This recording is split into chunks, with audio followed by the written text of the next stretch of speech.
The audience at the 2025 Stellar Gospel Music Awards never saw it coming. One moment, the night was moving along with its familiar rhythm of polished worship ballads, praise-heavy medleys, and carefully staged performances that kept in step with the traditions of gospel music's most prestigious celebration.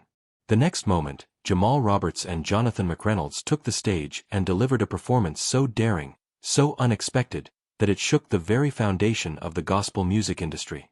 What unfolded that night was not just a duet but a cultural flashpoint, an eruption of raw artistic tension between tradition and transformation, reverence and revolution.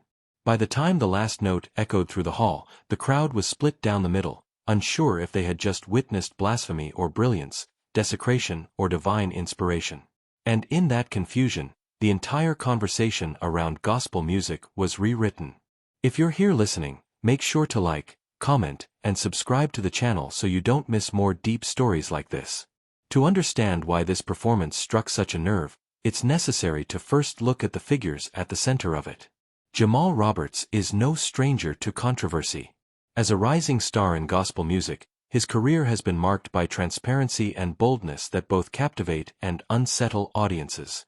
Roberts speaks the language of cultural relevance, using the imagery, rhythms, and even slang of today's youth to infuse his songs with a piercing honesty.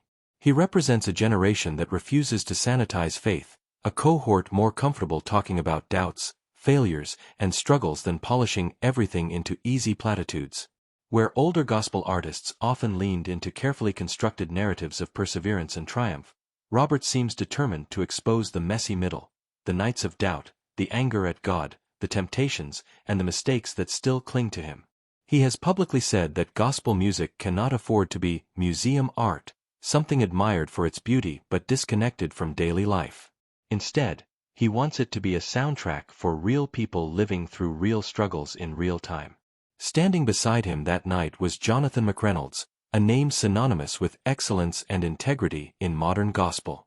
McReynolds' career has stretched across more than a decade, and in that time, he has earned a reputation as one of gospel's most respected veterans. His music carries theological weight, rooted in scripture but expressed with poetic nuance that resonates across generations. If Roberts represents the firebrand youth, McReynolds embodies the steady, thoughtful voice of experience.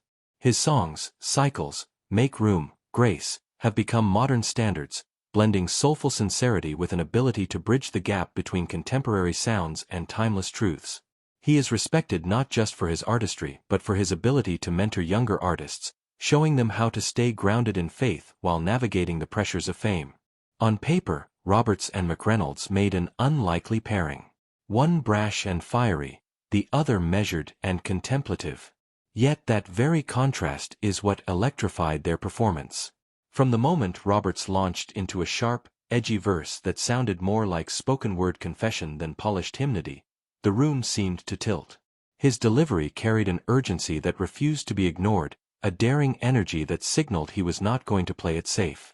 Then McReynolds entered, grounding the moment with his smooth, resonant vocals.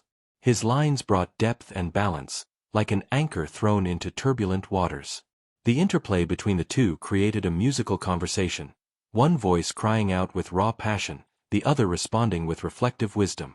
It wasn't just a duet, it was a dialogue between generations, a symbolic passing of the torch even as the older voice reminded the younger one of its roots. But while the artistry was undeniable, the response was far from unanimous. As soon as the performance ended, social media lit up. Within minutes, hashtags tied to Roberts and McReynolds were trending. Younger fans hailed the performance as revolutionary. For them, it was the moment gospel music finally stepped into the cultural present, shedding the weight of tradition to embrace a bold new expression of faith. They described it as fresh, authentic, and necessary. Proof that gospel could still be relevant in an age when many young people feel alienated from church culture. Memes, reaction videos, and TikToks spread like wildfire, with Roberts quickly becoming the face of a gospel revolution. At the same time, traditionalists were horrified. To them, the performance felt irreverent, a disruption of sacred space that disrespected the history and spiritual depth of gospel music. They pointed to Roberts' aggressive style, his unpolished delivery, and even some of the lyrical choices as evidence that he was crossing lines better left untouched.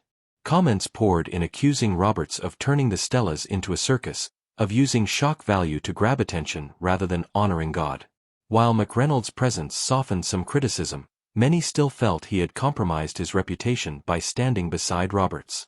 For these critics, the performance was not a bold act of faith but a dangerous flirtation with worldliness that risked eroding gospel's foundation.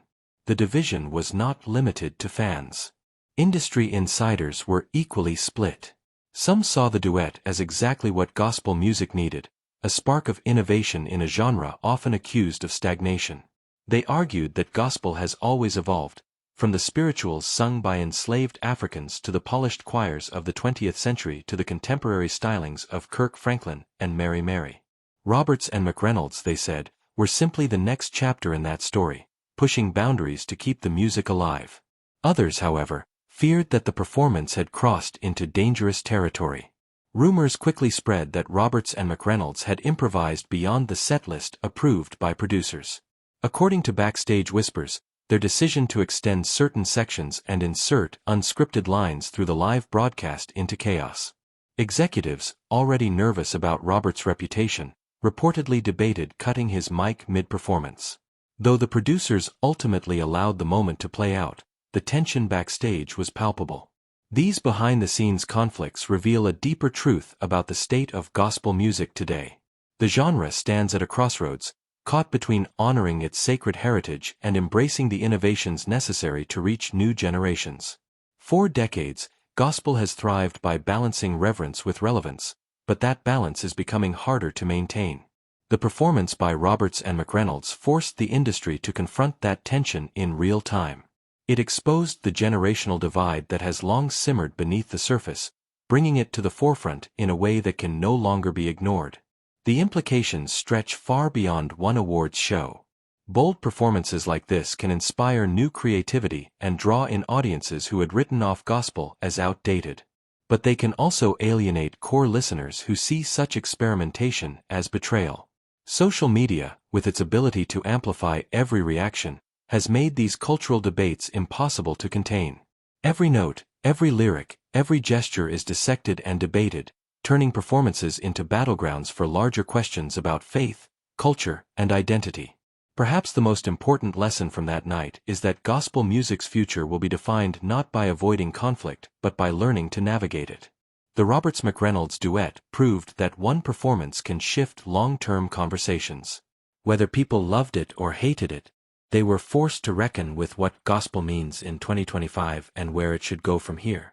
The clash between fiery innovation and grounded tradition will not be resolved overnight, but ignoring it is no longer an option. In the end, what happened at the Stellas was more than entertainment. It was a mirror held up to a genre wrestling with its own soul. Gospel music is not dead, but it is changing, and the choices artists, fans, and industry leaders make in the coming years will determine whether that change brings renewal or rupture. For Roberts, it was a chance to declare that the next generation is here, unapologetically bold and unwilling to be silenced. For McReynolds, it was an opportunity to show that tradition and innovation can coexist, even in tension. For everyone watching, it was a reminder that gospel music is not just about songs, it's about identity, purpose, and the eternal struggle to live out faith in a changing world. If this performance proved anything, it's that gospel music still has the power to shock, to stir, and to spark conversations that reach far beyond the stage. And perhaps that, more than anything else, is its true legacy. To stay updated on more stories like this, remember to like, comment, and subscribe to the channel.